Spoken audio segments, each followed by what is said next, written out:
Hello दोस्तों, आज 29 मार्च है और आज के दिन ही भारत देश की महान हस्ती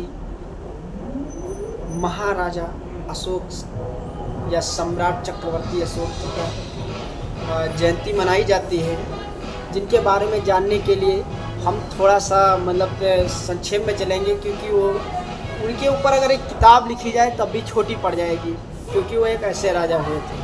देखिए, ये जो नोट पर एक चिन्ह बना हुआ है अशोक का, इस ये जो चिन्ह है, इससे लेकर चलते हैं कहानी को आगे के। देखिए, भारत के चक्रवर्ती सम्राट अशोक का एक स्तंभ था। स्तंभ में लिखा होता था अशोक के बारे में।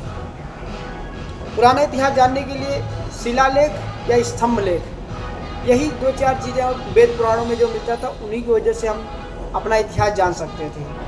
तो ये सारनाथ से लिया गया था जो ये चिन्ह है, और इसमें चारों तरफ ये जो बाघ का चेहरा दिखाई दे रहा है, और भी इसमें जानवर हैं, उन सबका एक अपना अपना महत्व है। और ये जो बीच में तीली बनी हुई है, इस तीली में जो 24 तीलियाँ बनी हुई है ना, उसका भी एक अपना महत्व है। लेकिन हम आज जानने आए हैं महाराजा अशोक, जो चक्रवर्ती सम्राट कहलाते थे। महाराजा जो अशोक थे, इनका जन्म कहाँ हुआ था, थोड़ा सा समझते हैं।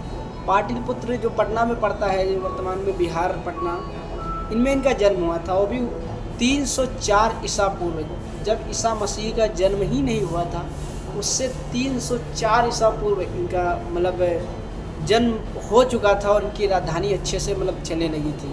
और 332 ईसा पूर्व तक इनका अच्छे से राज्य चला, कहने का इन्होंने अच्छे से राज्य किया। देखिए, ये मौर्य राजवंश के सबसे महान राजा हुए, प्रतापी राजा हुए। हालांकि ये भारत को अखंड बनाने में बहुत बड़ा योगदान रहा। कि मान लीजिए कि ये भारत को बांध के रखे, और जब इनका राज्य था तब इनके राज्य में भारत का क्षेत्रफल था 52 लाख वर्ग स्क्वायर किलोमीटर में था। आज के समय में बचा है 32 लाख।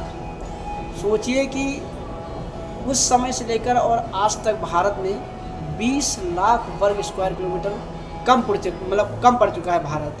ये थे महाराजा अशोक सम्राट। अशोक जब युद्ध करते थे तो अशोक के सामने कोई टिकता नहीं था। कहते थे कि वो आया तो गया, वो आया तो हम गए। ऐसे राजा थे अशोक। अशोक के बारे में और जानते हैं। ये मौर्य वंश के साम्राज्य के बहुत बड़े राजा थे। इनका पहले का जो नाम था देवाना प्रिय था, देवों के प्रिय। ये एक धार्मिक में भी जुड़ जाते हैं कि देवों के प्रिय थे।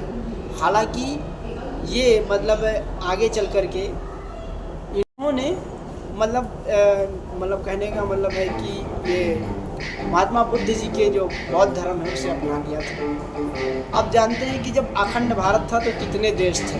हालांकि ये सवाल सब पूछते हैं कि अखंड भारत में कितने देश थे। अफगानिस्तान, ईरान, भारत, पाकिस्तान, नेपाल, बांग्लादेश, भूटान, म्यांमार, इतने देश भारत देश में ही आते थे। आज के समय में भारत रह गया है। पहले जो पाकिस्तान था, अफगानिस्तान था, नेपाल था, बांग्लादेश था, भूटान था और म्यांमार था। इतने देश भारत देश के ही अंदर आते थे। वो राजा थे चक्रवर्ती सम्राट अशोक, जो कि इतने देशों को बांध के रखते थे। अशोक जी ने जब तक युद्ध किया, बहुत बड़ा युद्ध किया। फिर जब युद्ध छोड़ा तो फिर बौद्ध धर्म को अपना लिया, और बौद्ध धर्म को अपना करके समस्त, मान लीजिए कि एशिया में बौद्ध जी ने अपने भेज कर लोगों को बौद्ध धर्म को बढ़ावा देने के लिए बहुत से बौद्ध स्तूप बनवाए और कि स्तंभ लगवाए, जिससे सबको बौद्ध धर्म के बारे में जानकारी मिलती रहे। और ऐसे महान सम्राट थे हमारे अशोक जी, जिनकी आज जयंती है। आज 29 मार्च है। उनको मैं शत शत नमन करता हूँ। उनके चरणों में मैं अपने दिल को निछावर करता हूँ।